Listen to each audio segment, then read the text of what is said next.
दोस्तों medium family है, वो गरीब से और गरीब क्यों हो जाती है, कभी आपने इस बारे में सोचा है?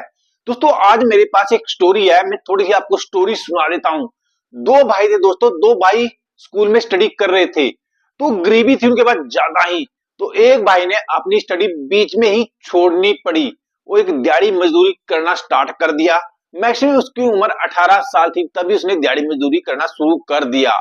तो मैक्सिमम से उसने 5 साल के लिए दिहाड़ी मजदूरी किया, फिर एक काम सीखने का काम करने लग गया। और जो छोटा भाई था और एक बहन थी वो स्टडी करते रहे। तो जब बड़ा भाई मजदूरी करता, छोटा भाई देखता था कि मेरा भाई मजदूरी कर रहा है, हमें पढ़ा रहा है। तो छोटे भाई ने कुछ साल बाद +2 करने के बाद एक जॉब करना स्टार्ट कर दिया। तो उसके बाद कुछ साल तो बीते, फिर बड़े भाई का टाइम आ गया शादी करने का। जब उसने शादी की तो उसके पास इतना पैसा नहीं था, तो उसने थोड़ा बहुत कर्जा ले लिया।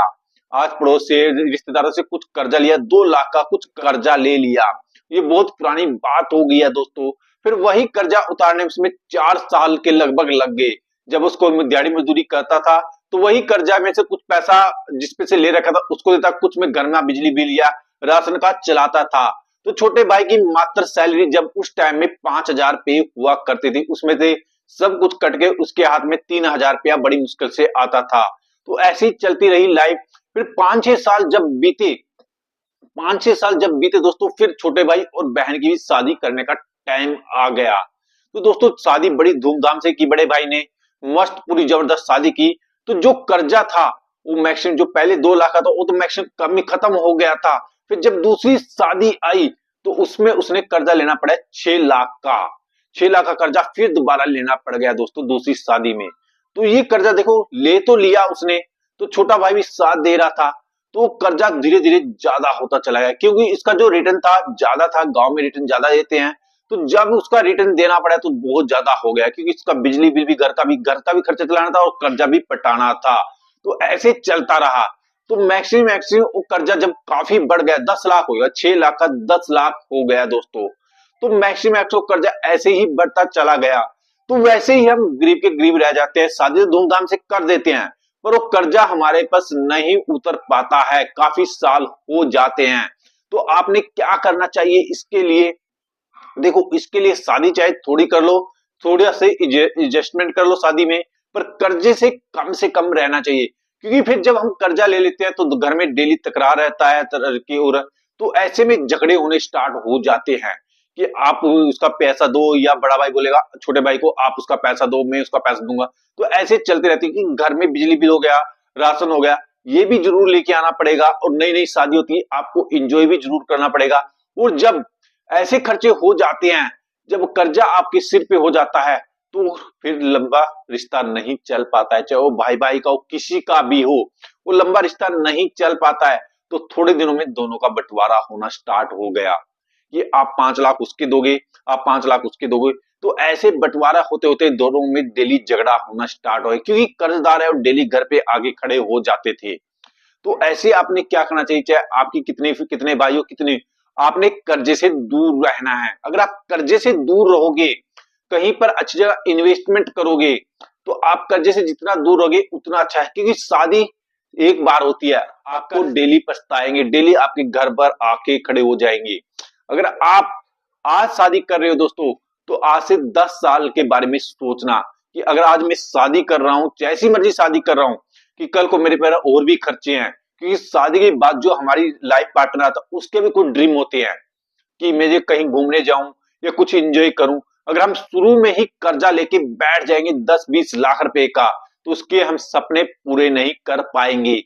अगर आज आप कोई कर्जा ले रहे हैं, सोच समझिए कर्जा लें कि मैं किस चीज के लिए कर्जा ले रहा हूं।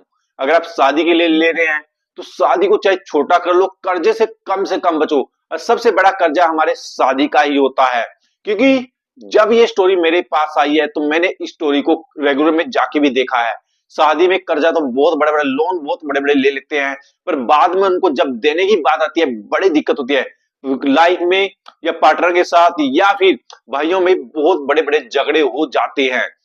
अगर आपने इस झगड़े से खत्म करना है तो कर्जे से दूर रहो, लाइफ बहुत मस्त चलेगी। और पैसा बनाने की कोशिश करो, इन्वेस्टमेंट करने की कोशिश करो कहीं ना कहीं पर।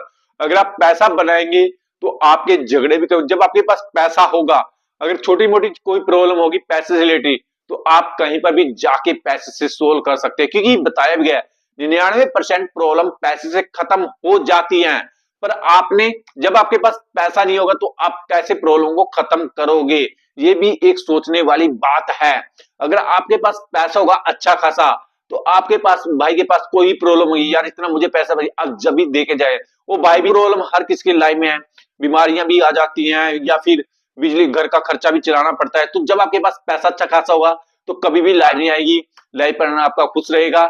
जहां अपने 100 रुपए की जरूरत होगी, अगर आपके पास 100 रुपए होंगे तभी आप चला पाओगे। अगर आपके पास पैसा नहीं होगा तो लाइफ पार्टनर आपसे नाराज रहेगा कि मैंने आज शॉपिंग करने जाना था पर इसके पास तो पैसा नहीं है। तो जब आपके पास पैसा आ जाएगा तो आपकी लाइफ भी चेंज हो जाएगी। एक दिन आप कर भी जा देखना, बाइक पे जाके देखना और गाड़ी में जाके देखना, आपकी पोजीशन ही आपको समझ में आ जाएगी।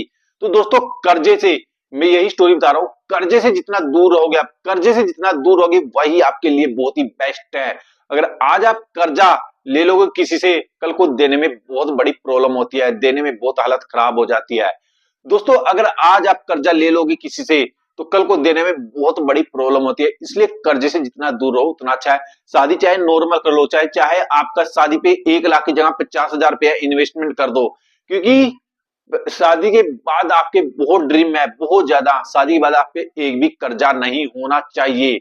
तो ये मैंने एक छोटी सी वीडियो बनाई है दोस्तों, वीडियो अच्छी लगे तो लाइक करना, चैनल पे नहीं तो चैनल को सब्सक्राइब करके जरूर जाना।